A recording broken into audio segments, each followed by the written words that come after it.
Hi, I'm Melissa Clark from the dining section. Did you know that the creamiest rice pudding is also the easiest?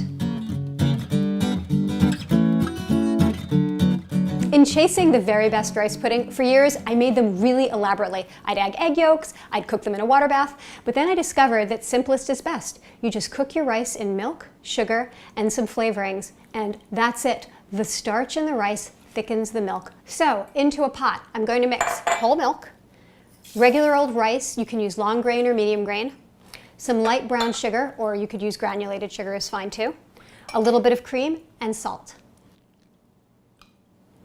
You can flavor rice pudding with whatever you want. I'm going to use orange zest, cinnamon, and a vanilla bean. You could also use rum, you could use a little bit of vanilla extract or almond extract, you could use cardamom, nutmeg. The possibilities just go on and on.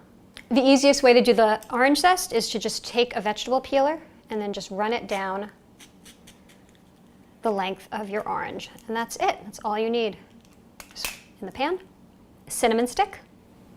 To get the most out of a vanilla bean, you always want to have it lengthwise and then use the back of a knife to scrape out the seeds.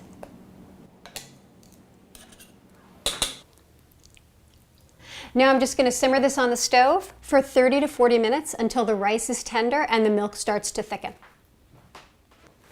Okay, this is done and it took 35 minutes. You can see the texture. You can see that the milk is thick, but not too thick. You don't want it to be too thick because it's going to thicken up as it cools in the fridge later. And the rice is perfectly tender. Now I'm just going to stir in some golden raisins. You want to do this while the rice is still warm so that it'll soften the raisins, but you don't want to cook them along with the rice because then they'll get too mushy. And that's it. Now you just want to chill it for a couple of hours until it gets nice and cold.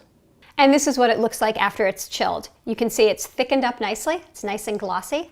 Now this pudding doesn't need to be any creamier than it already is, but I'm going to add a little bit of creme fraiche to the top anyway because I like the tart flavor next to the sweet rice pudding.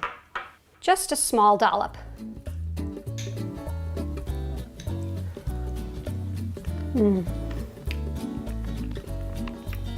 Luscious and creamy and so easy.